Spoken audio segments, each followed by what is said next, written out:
guys, so today I'm going to talk to you about basically inspiration and how to use it, and then towards the end of the video I'll probably talk to you about certain changes that I'm probably going to make to my YouTube channel.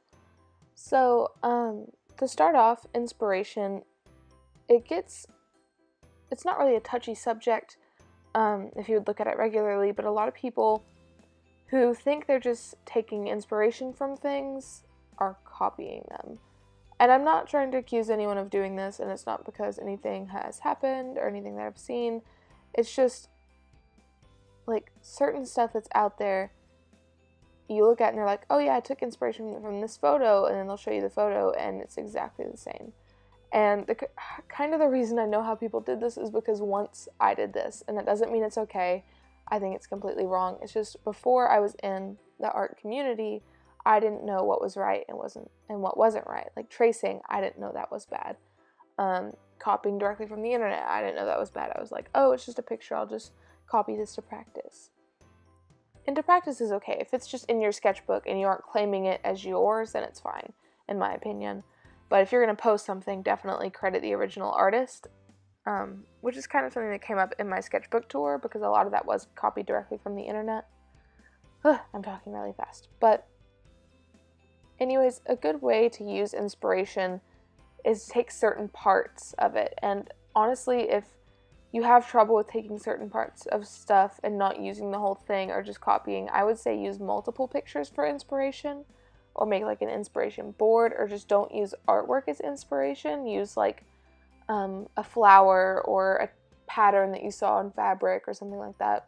And kind of what I've been getting into to stop myself, because used to I would look on Pinterest, I'd find a picture like the pose, so I'd draw the pose, and then I wouldn't know what to draw for their outfit, so I'd kind of do the same outfit and hairstyle, and I would just change the colors, and that's still not right. It's basically just recoloring it and copying it. So a good way to use stuff is instead using pictures that are from real life, and that's kind of what I've gotten into. As you can see, this is a portrait of someone, and I found a picture on the internet to use, and that just kind of helps because you can see an actual person, and even if you copy that actual person, you're not copying someone's artwork.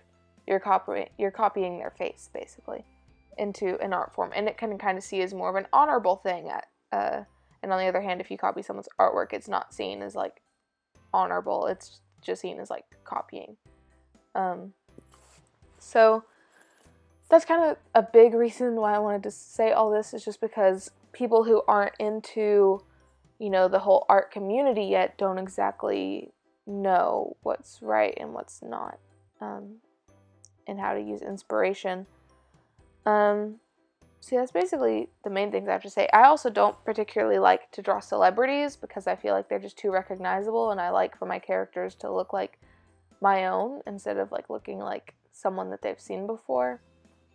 Which is kind of a reason why I just look up like hashtag portrait on Instagram, or I'll just look up faces on Google, and just stuff like that kind of helps. Or just like hashtag selfie, you can find some good pictures of just like regular people doing regular poses, and they're fun for portraits. This one's a little bit out of what I usually do. I don't usually draw redheads or short hair, and I don't usually draw people with this type of shirt. Usually I go for more of like a regular t-shirt, but I guess this time I changed it up. So that's kind of all I have to say on inspiration. As for the stuff about my YouTube channel I feel has been stagnant for a super long time. And yes, I've still been putting out a video every week, but I feel like my quality is going down because I'm not excited anymore to do it. And I'm not saying I'm going to quit YouTube. This is kind of going along with one of my previous videos about I just didn't have a topic for a video, and I don't know what I want to say in my videos. I don't really want to talk about my artwork, and these topics, there's only so many I feel like I can do. So I don't really know. I'm just trying to branch out. Also, if you don't like my audio quality, that should be being fixed soon. I'm going to buy a Blue Yeti mic tomorrow, so that's fun. So probably like next week's video, we'll probably have a voiceover using that microphone because as of right now, I don't have any videos pre-filmed. I had to like film and edit this all in one day just to make sure it would get up for the next week. And I didn't even live stream this week. I'm just not feeling it. I feel like I'm in an art block, but at the same time, I've talked about art block before, and I know I shouldn't stop it from me doing art, which is kind of why I pushed myself to do this. Even though I don't particularly like it, I feel like it's still me developing my skills. So yeah, that's basically all I have to say. I kind of feel bored today, and I hope I didn't bore you guys too much. Please stick around, and please come and hang out with me next week, and I can't wait to see y'all for that video. Bye!